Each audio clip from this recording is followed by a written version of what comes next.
Hi everyone, welcome back to my channel. Today we're going to be looking at Netflix's latest series, Squid Game. Full spoiler alert, if you have not watched Squid Game and you plan to do so, stop this video now. Otherwise you're going to be completely spoiled.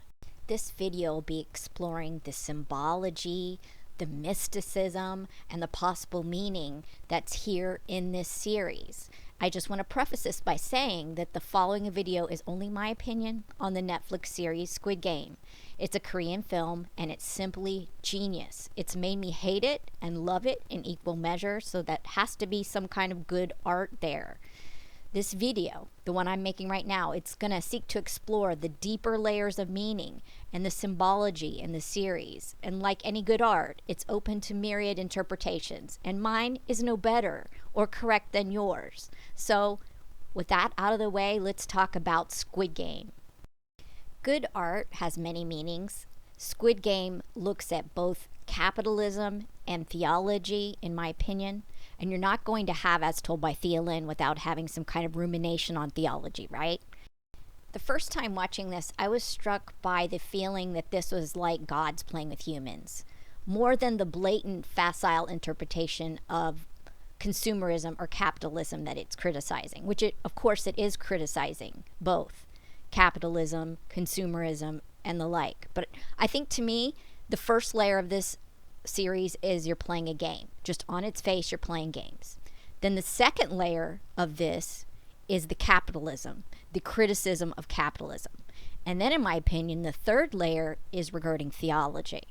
And then if you even go into a fourth layer of meaning, you have almost the meaning of human life itself. This is a deep, deep series. Episode 1 is entitled Red Light, Green Light. And let the games begin.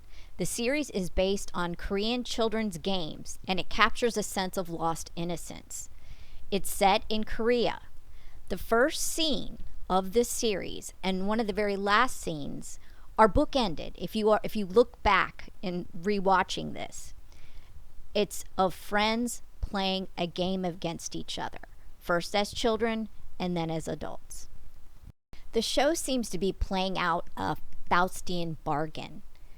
People with financial problems are already gambling with their lives, with their daily lives. We all gamble with our lives on a daily basis. And the games here just kick it up a notch. The players are seemingly selected by an unknown person, offering them to play squares.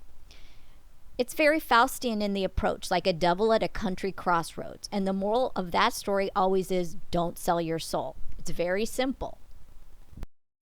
The characters get warnings. We get subtle warnings, like when a child during this crane game that you see on the screen tells the main character Song, quote, poking around at random won't get you anything. That means you have to have some strategy. The main character is also given advice by his own daughter, and there's a child's truth to it. She tells him, quote, it's okay to fight, but don't get beaten. The father gives his daughter a birthday present, and it's a black box with a bow, and on the inside the paper is pink lining. This later will match the symbology seen in the players' caskets. Okay, the caskets will be black with pink ribbons around them, same exact colors, same exact kind of concept. The symbology is very precise, and the game is careful with the wrapping of its gifts and of its ill-gotten gains. I am going to be probably butchering the Korean pronunciation, and I apologize in advance. The main character, Seong Ji-hong, is robbed by pickpocket, a female who we'll meet later. And when he's first presented with the game, he immediately is distrustful. And his knee-jerk reaction is to say, I don't believe in Jesus. Now tell me this has no religious aspect, guys. Unknown to the players, the game is rigged, and that the people chosen are fully vetted before their initial offer at the crossroads, so to speak. The square game that they play seems to measure a person's greed or measure a person's desperation. And the loser is paid with a slap to the face. Pay with your body, he says. And they all do. Body and soul. And think again about what his daughter warned him. Don't get beaten. He takes the speeding for the money. 100,000 won. And he receives the offer for more money as the slap game is just a taste. It's a taste to get you hooked. And Seong receives his offer and is told basically his curriculum vitae and his past and his failures. And in my opinion, this is the devil, and he's here to make an offer. And Seong has been given a business card. Shang Wu is a childhood friend of Xiang. Again, if I butcher these names really badly, I'm sorry. And he's also in desperate financial straits. And in case you're not literally paying attention, after the business with the business card, Seong is walking away and he's singing to himself, "I'm quite the fool," as he's walking away. So this is his subconscious speaking to the audience and maybe to himself through the music, that he's a fool. Sean calls the number on the business card, and the location of the games is never revealed except to be on an island. The players are drugged, they're stripped, outfitted in uniforms with their number stitched on them. And there are 4 levels of people on the island. You have the captain or the front man. That's the first level. The second is the guards or the soldiers. We'll call them squareheads. The third are the workers. They're circle heads. And then you have the players. So those are the 4 different kinds or categories of folks on this island. The guards and the workers, they'll be shown to be in as miserable a state as the players. And I'm not sure if this is an allusion to, say, middle-class management in a corporation in the capitalist vein, or if it's like being a part of the church, like a low-level functionary. The meaning and the symbolism of why the middle are miserable and what they are getting out of the game is unclear, because it's not addressed. The ants with the square heads are the leaders who may speak to the players, and the ants with the circles on their heads are the staff, and they don't speak to the players. And the workers need a supervisor's approval in order to speak. Okay, so the symbolism is that the guards are like red ants, and red ants usually have a queen of the hive, but here we have a king, and the king of the hive is wearing black like Darth Vader. His outfit is unique. There's nobody else that has that outfit, and he is called the front man. So what I'm going to get into next, I haven't seen or heard anybody talking about it. So if you guys decide to dip your toes in this, please give me credit and send them back over here to watch a little bit of it. So let's talk about the gematria. That's the numerology, as all the players are given numbers and they're called by those numbers, and those numbers are stitched on their uniforms. I'm going to drop a link in the About section. It's a link to Emory University, a class Robert Spano did on the Kabbalah. So I'm going to be looking at the numerology with the eye of the Kabbalistic tree of knowledge. So this is looking at ancient Jewish mysticism, and also then the Greeks got a hold of it, then the Masons got a hold of it. So this isn't anything new under the sun. It's just not common to be talked about in today's parlance. So this is the tree of life, and everything above the number 1 is considered the veil of nothingness. And then levels 1, 2, and 3 are all considered behind the veil. Then there's an abyss between 3 and 4, and then the rest of the numbers go to the level 10. Now, when I did all the numerology here on the players, I didn't find anybody that was after 6 until we got to possibly the number 10. So I don't find 7, 8, and 9, but we're going to talk about the different numbers. Number 1 is the crown. And number 2 is wisdom. That's also associated with zodiac. Number 3 is associated with understanding and the Greek god Saturn. Number 4 is mercy. Number 5 is severity. Number 6 is beauty, like the god Apollo. And number 10 is the source. And since our players were assigned a number seemingly by the host, we're also going to look deeper and look at every player's name and run that as well. Remember, it's said in the Bible that the names of God are only known to a few and not spoken out loud? Yeah, so think about this player here. Think about how long you go watching this series before you find out what this player's name is and who he chooses to tell it to. Think about that. That's a little key. This is player 001. It's the first player. And we can assume that he was the first person chosen or to take the offer, as his number is the first one. He's the old man. We will call him Old Sir. His number in gematria is 1. And how you do that is you simply add all the numbers together. It's called recursive deduction. You add 0 plus 0, you get 0. You add 0 plus 1, you get 1. The goal is to get down to a single digit. His single digit is 1. Old Sir says that he's playing the game because his days are numbered. He also shares with Xian that he has a brain tumor. And a lot of the players just think he has dementia, that he's elderly and has some kind of Alzheimer's or something. But don't be fooled. The number 1 in the tree of life is, drumroll, the crown. Player 067 is Pickpocket. We later learn her name is Kang Se Byok. Again, I'm probably butchering the pronunciation. I'm sorry. Her number, when you add 0, 6, and 7, so 0 and 6 is 6, 6 plus 7 is 13, 1 plus 3 equals 4. Her number in gematria is 4. She's a North Korean who is playing to obtain money for her family. We see that she's brought her little brother over and he's stuck at a children's home. And other than her penchant for pocket picking, we don't know if she's good, evil, or a mix of the two. In the tree of life, her number would be associated with mercy. The main character, player 456, Xiang, his number, when you add it together, 4 plus 5 is 9, 9 plus 6 is 15, and 1 and 5 is 6. So in gematria, his number is 6. Number 6 is associated with the god Apollo and beauty. Beauty. It's a beautiful story, isn't it? So then let's look at the show's obvious bad guy. This is the thug gang boss, number 101. His name is Jang Duk-soo.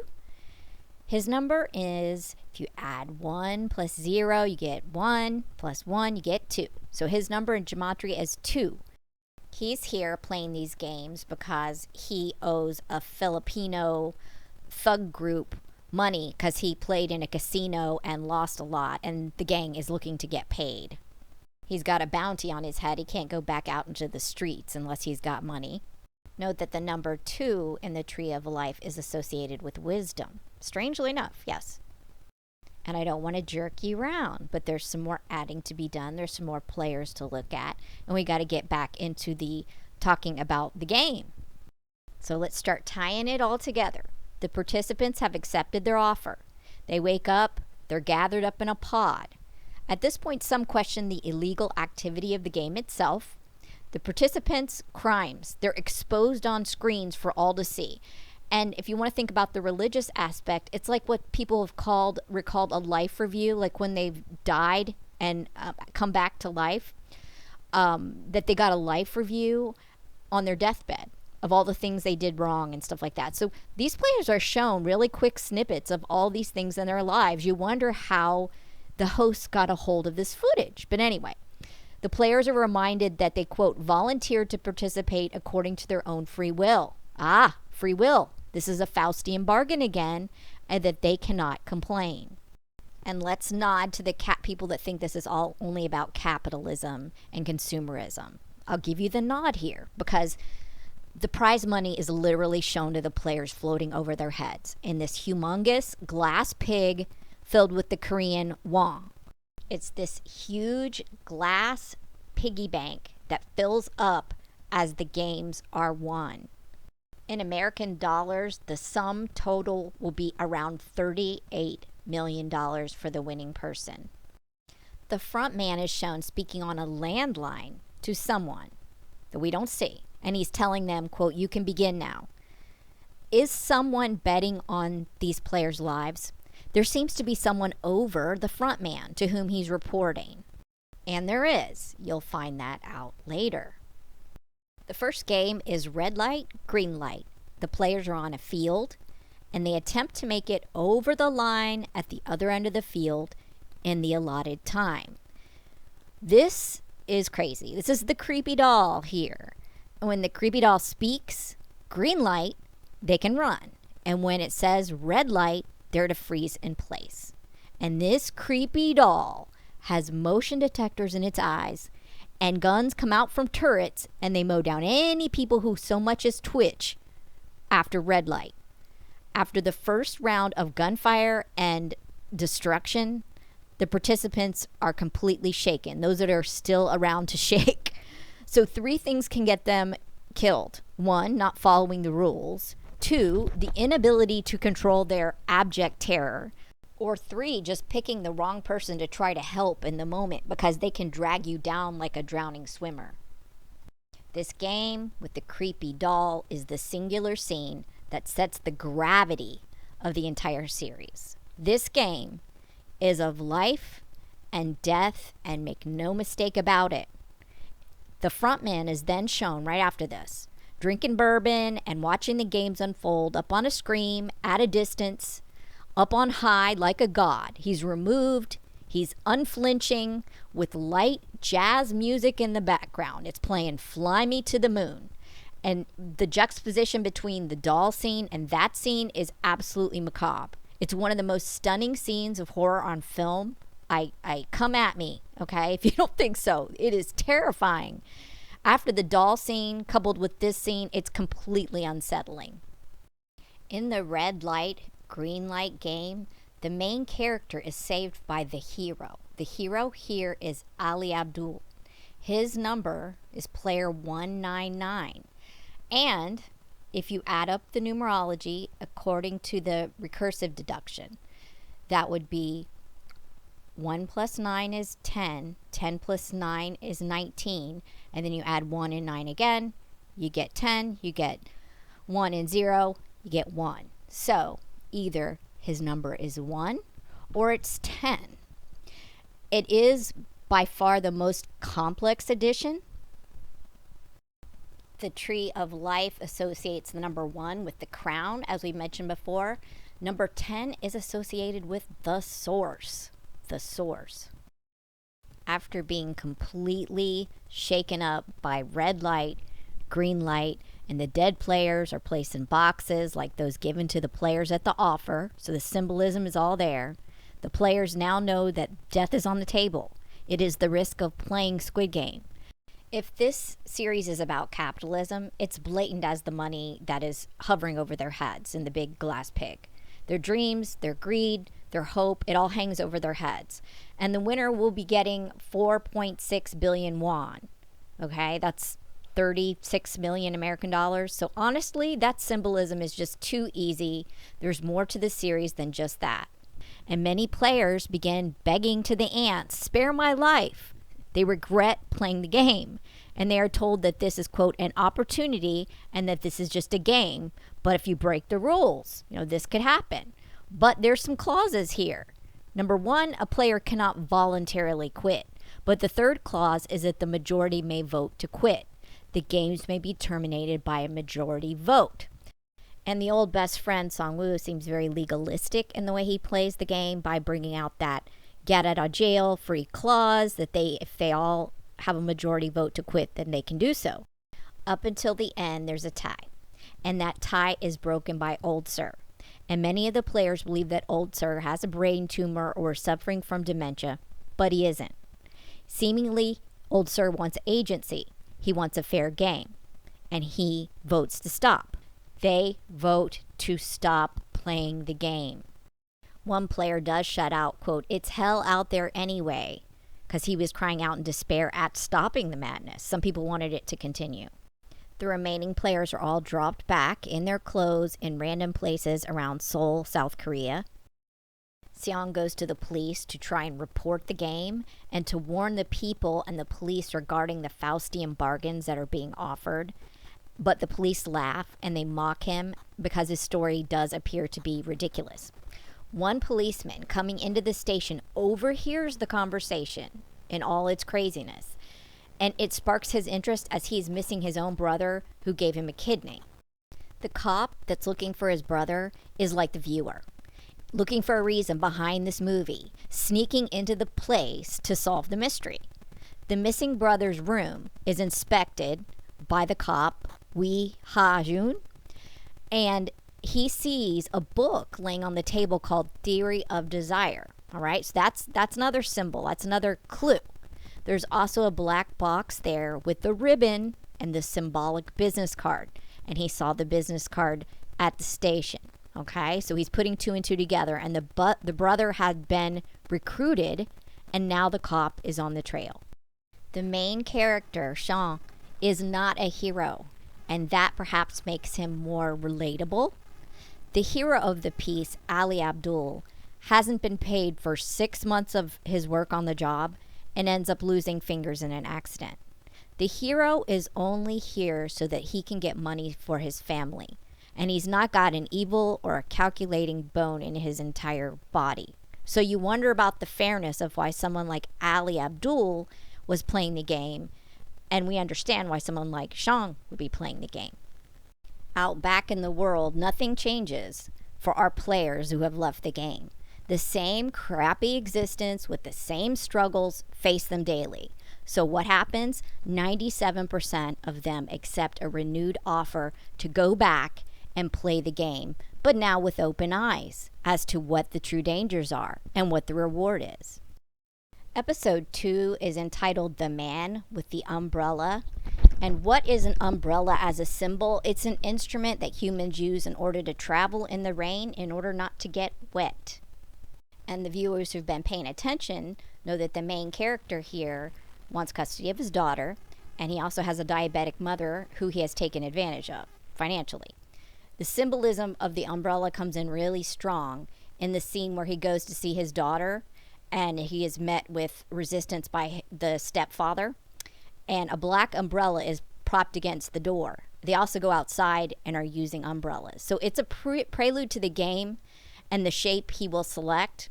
He gets an offer from the child's stepfather to leave the child's life for a certain amount of money. And he swore on his mother's life to it. So this guy is not a hero. It's really clear. But the umbrella moment happens with the stepfather.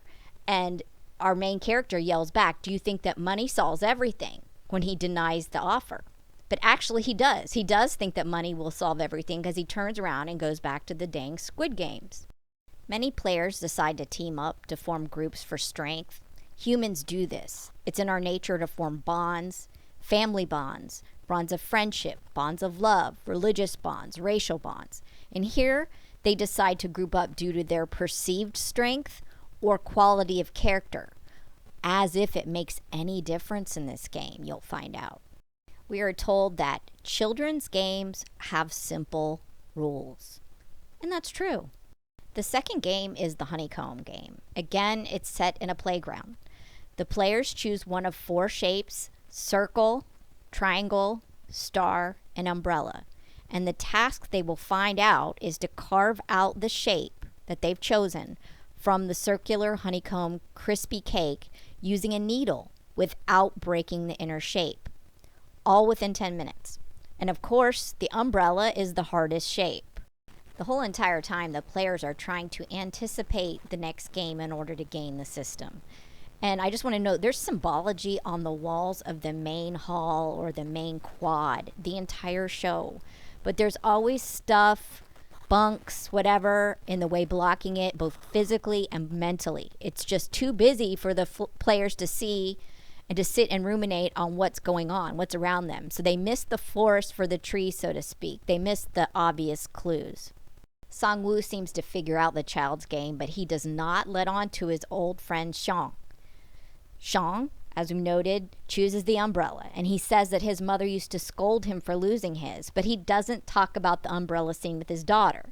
Maybe he doesn't recall it, but his subconscious memory recalls it and makes him choose it. The players with the easier shapes are able to accomplish the task, but the ones with the harder shapes rely on their wit. One player uses a lighter to heat up the needle. Sean uses his spit to moisten the crisp in order to make it easier to cut out the umbrella. So he uses water to accomplish the task. The cop who has infiltrated the island and taken over one of the ants' identities ends up going into the sterile environment. The little room is like a jail cell that he inhabits, and they are also being observed all the time. The workers are under surveillance. So we are not shown, we are not told what inducement the workers are getting for participating in these games. At the end of Honeycomb, one player revolts, carrying on to everyone that the shapes were not of equal difficulty. He ends up taking a hostage and makes the hostage remove his mask. This ends up getting both the player and the worker killed. And we're told that, quote, once they find out who you are, you're dead. So this is another rule. You will never see a worker's face or they will end up being killed. So let's skip on over to episode 4, entitled Stick to the Team, and let's look here at the environment. This is insanity. This is inspired by M.C. Escher. It's very clear. It looks like M.C. Escher and Willy Wonka had a baby. Yes, doesn't it? Look at that. The players pre-game are given a soda and an egg. And I assumed that the next game would be like Cool Hand Luke. If you don't know that, go watch it. It's an excellent movie. In Cool Hand Luke, they have an egg eating contest of how many eggs you can eat. And I thought, oh my gosh, they're going to make them do a mukbang or something. But no, it isn't that at all. The group had been in the pod, had been shorted food by the gang member and his group. And this causes a mini riot. A player ends up murdered by a thug over stolen food. And then one person, like a Greek chorus, says, can't you hear me? This isn't right. Like talking about how this doesn't seem fair that they're getting killed outside of the stated game. So a man yells at the screens for help, kind of like we would talk to God, like how we would scream out to God about the fairness or the unfairness. And eventually in comes the black box coffin with the pink bow to load the body off to the crematorium. And we all know what crematoria stands for symbolically, right? And the players understand then that there's no consequence for this murder. And one player is a doctor by profession, and we see that he is harvesting organs in trade for information about the upcoming games. So the doctor is off harvesting organs with a group of workers on the down low. And that night, there is little sleep to be had in the quad, and the groups are forming for protection because they're thinking, hey, there's no rules here. Let's just all kill each other, and whoever's left standing gets the money. So Pickpocket, Old Sir, Sean, Song-woo, Ali Abdul, they all kind of start forming a loose group. Pickpocket has an issue with trusting people, and another player tells her, quote, you trust them because there's nothing else to lean on. And I think that's another theme of this show. You trust people not because they're trustworthy, but just because there's nothing else to offer solace here. Trusting other humans is a decision that we make, whether we realize it or not. It's like religion for some people. Trust God, and if he does exist, you're good, and if he doesn't exist, what was the harm in trusting? Well, the harm could be a stab in the back. In this place, that night, the quad erupts in a bloodbad. I don't know what I'm going to be allowed to say here, at lights out. And the players realize that killing each other is on the table and of no consequence. So Old Sir, the old fellow, is later perched on the highest bunk in the quad, and he manages to stay out of the fray. And he squeals out after a lot of bloodshed, please stop, at this rate we'll all die. And then the management ends the fight. The players are grouping up, they're trying to bond to stay alive, and some share their names. Jean Gi-hun is the main character. Ali Abdul is the Pakistani man who's the hero of the piece. Kang Se-byok is the pickpocket. Old Sir does not share his name. He stutters and he seems to have a mental lapse. And in my opinion, it's his way of holding back. But the players assume he just has dementia. There is no honor among thieves. And the other gang was planning on killing everyone before the bloodbad was ended by the soldiers. So even the gang members start sharing each other's names. And we find out that the thug is named Jang Dik-soo. Meanwhile, the cop that is looking for his brother is in his private room that's like a jail cell, and he's trying to figure out what he's supposed to be doing. And he's camouflaged by the worker ant outfit, and he doesn't need to speak much, so he's able to get around unnoticed. And he hears another worker coughing in Morse code, and he notes that is the number 29. The third game is played as a team in groups of 10. So I believe there are 5 teams. So they divide into groups of 10 with 5 groups. And they don't know ahead of time if this challenge is one of strength or of speed or of wit or whatnot. So most groups group together ahead of time and they're opting for strength, and they look for young male figures to fill out their group of 10 instead of, say, the older folks or the female figures. The thug gang headed by Jang Jukso had already double-crossed the extra woman Ha Min-yo, and the next game is revealed to be tug-of-war on high ledges with the players shackled to the rope and a guillotine in the middle of the rope. So the first group to pull the other players over the open crevasse into the abyss will win. And what did we say about number 3 after the number 3 in the tree of life? We said that there was an abyss. Coincidence? Maybe. Seong's team, that's the morally relatively good team, they win by using their brains, as they are physically weaker with women and the old man, okay? And the other teams are, I think they call them sausage fests or something, and they were filled with men. So the old sir offers tactics and strategies that they use in order to win against physically stronger opponents. The losing team is pulled into the abyss, strung together in a line, and then the guillotine cuts the rope before the winning team is also dragged down into the abyss. The falling bodies, if any are still alive, have their black boxes subtly marked with a cross with their own blood. And this denotes essentially still alive. And then the organ harvesting team save that body. See, you don't harvest organs from the dead. The organs that they are looking for, they harvest from live people, or people that aren't completely dead. So it's clear that the doctor player and the workers are doing this organ harvesting steadily and unknown to the other worker ants.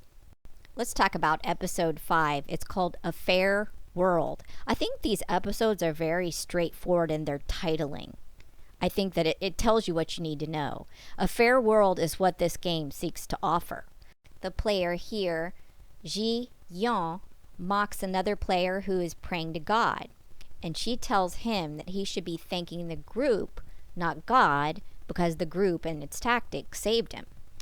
And he replies back to her, quote, "We lived another day due to this blood sacrifice." So that's what he's insisting. And she says, "BS. You killed them yourself." And she seeks to make the praying player see that he was using God as a scapegoat, or as like at a remove from his own motives and his own actions here in the game. Kang, the pickpocket, is tired of hearing this conversation, and she tells him she doesn't want to hear it. But that's an important point. Where is God in this game? Why is he allowing this game to happen? Does it have something to do with free will? Is this a Faustian bargain? What is it? And back to the organ harvesting. We're left to wonder, the viewer's left to wonder, if the workers are making enough money participating in this atrocity of a game, why they would also look to supplement their income by organ harvesting. Like, why are they doing that? It's at this point that the hero's true situation is revealed. He has a family, a wife and a baby in Korea. He's an innocent. It's unjust, frankly, that he's here. And note for the record, innocents are always sacrificed. Old Sir and the main character bond, as the main character tends to Old Sir when he gets a fever. He also additionally hides Old Sir's shame of releasing his bladder with his jacket. So he offers him his jacket to cover up his stain. So this also has religious overtones of Noah's son Ham hiding his bits. So you can check that out. That's another biblical reference.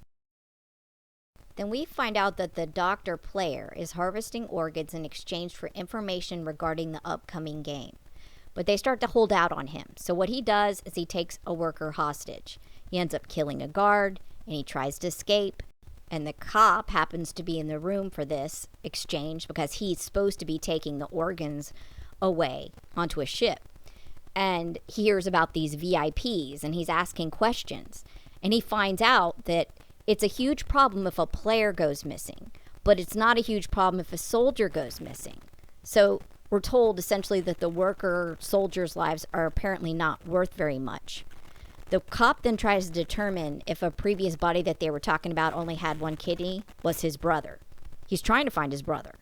And we find out that there's a list of all the players upstairs in the captain's room. And so the cop shoots the soldier who reveals this information to him. The soldier had taken off his mask and he said, "I'm just another human like you."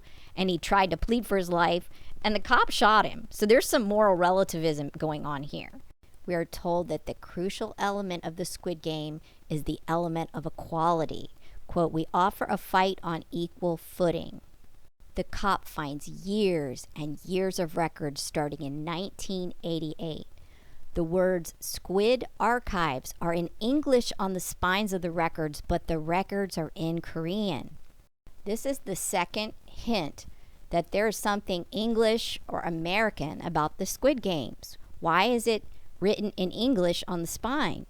So the cop is looking for his brother, and he finds him under number 132. And that would be in gematria a 6, the same as Xiang. Hwang In-ho is the search for brother. Where is he? Let's skip along to episode 6 called Gonji, I think. 5 people are hanging, 4 workers and 1 player, the doctor, the people that were down there doing the harvesting. And the players see the fates of those who broke the rules for their own benefit. And they are apologized to over the loudspeaker for this tragedy. And they are told that the games are supposed to be equal. So that is the premise. The macabre scene is erected in the Escher hallway. The players are told that the next game is to be played in pairs. And they are told to pair up, but no one seems to think that the pairs will be playing against each other. They don't know if it'll be a game of strength, a game of brains or luck, or a combination of both. The marble game ends up showing the viewer each player's true character. In the marble game, the players are free to play marbles any way both decide. Xiang passes up other players in order to be paired with Old Sir before the game. They make this pack of gambu to share everything equally within that game. And gambu is like a best friend. But this ends up posing a problem when Old Sir and Xiang are playing marbles against each other. The girls team up, and it is the saddest, most moving scene in the series. Ji Hyung, her gematria will be 6, sacrifices herself for the other, Kang, in order to spend time talking, in order to have one last conversation, in order to have one last meaningful conversation, and sacrificing one's life for it. And I purport to you, maybe we're all playing the marble game right now, right this second. You're listening to my conversation right now. Maybe it means something. Maybe it doesn't. Maybe we're examining our lives for a reason. Maybe we're not. This scene is like a horse kicking you in the stable right in the sternum. It is hard to take. Get out the tissues. It's sad. And our hero, Ali, was paired with Song-woo, and Song-woo proceeds to use his intelligence over Ali to betray him, and he uses legalistic language of the game in order to ensure he can win with no repercussions, and he scams our gullible hero, and the betrayal is horrible. And ironically, the thugs seem to follow the rules of the marble game with no extra manipulation. So Jang Dyuk-soo wins over the other thug in a game of skill, basically, and doesn't do any kind of manipulation. Old Sir wants to drag out the marble game, and Xiang is losing. So Old Sir views Xiang as a son, and he allows himself to be tricked out of his first answers. And he would lose, and Xiang was left begging. And Old Sir eventually hands over the last marble, saying that he knew that he was being tricked, but declaring that they were, after all, gambu. So he was getting right into this game. They made like a pact within a pact that they were going to be gambu. And so he wants to play and drag that game out, but at that very end, he declares they were Gambu. He lets Xiong win, and he tells him his name, Il Nam, okay? And he tells him that everything will be all right. And then we hear a gunshot after Xiong was declared the winner. And you can read between the lines there. Or can you? Let's skip on over to episode 7, entitled VIPs. I call it otherwise known as Eyes Wide Shut. This is heavily nodding to Kubrick, if not head bashing to Kubrick. Stanley Kubrick, Eyes Wide Shut, check it out. That's where I see a lot of similarities, and that's why I also can get into the occult and the religious symbolism. I think it's pretty obvious here. The landline rings, and the front man has realized that someone's been in his lair, okay? The front man is shown a cop's ID, and he knows that the body that they found down where they were doing the organ harvesting isn't the person that's the victim. Okay. He knows this because he sees the name and recognizes the name of the cop's ID, and he sees the face. The viewer finds this out later. Seemingly, the host is shown fondling a glittery owl mask that is not used. It looks like a Moloch mask if we want to start talking Bohemian Grove. All of the VIPs are addressed in English. The lion is clearly English. He's a white American. He has seemingly a Texas accent. He says he's a quote-unquote difficult man to please. We're told the host is not attending. I believe he had that Moloch mask that was left upstairs. The fellow in the deer antlers sounds Russian. And they talk about how they are pleased to be there because they tend to watch these games on the screens at home, and they've put a lot of money on some of these people. One fellow has bet $1 million on one player. So now we know these very important people are betting on the lives of the players. I call this scene the Stanley Kubrick room. Every single thing about it's Kubrick. The coloring, the layout, the players with masks, the nudity seemingly. It's all Eyes Wide Shut and The Shining. Using a human nude as a table. Women camouflaged into scenery. These pigs dressed as animals, clad in pajamas like it's Hugh Hefner's palace.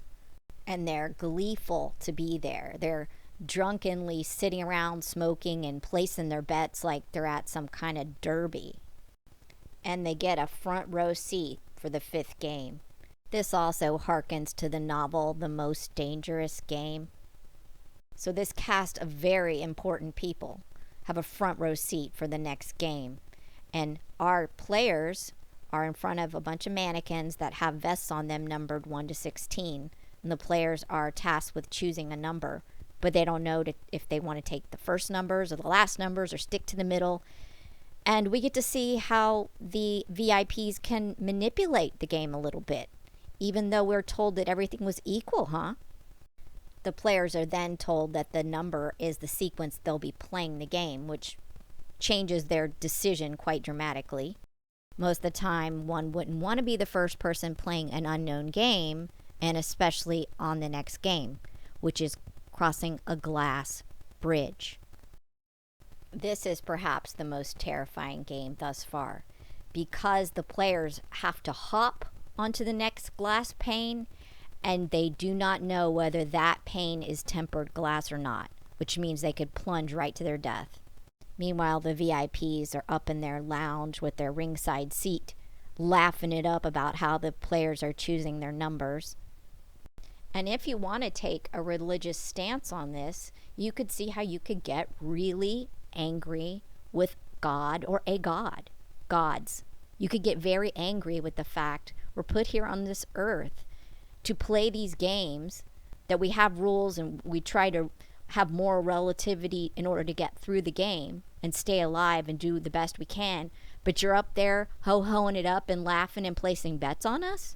Wouldn't that make you as a human very angry if that's what you believed life was like? Frankly, if you're still watching this, I cannot think of a movie that's made me think this hard about my life and about everything around me than this crazy horror film. I don't know about you, but I find myself very disgusted by these VIPs and angry. And if this is what the human experience is like, I don't want to play. I think this is a good stopping point for part 1. In part 2, I'm going to finish out this season, the rest of the episodes. I'm going to explain the gematria that we've already uncovered.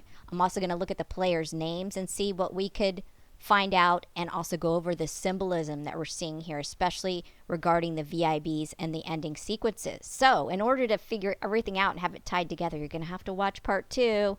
All right, I'll see you later. If you like this, please hit the like, please hit the subscribe, and without further ado, have an excellent day.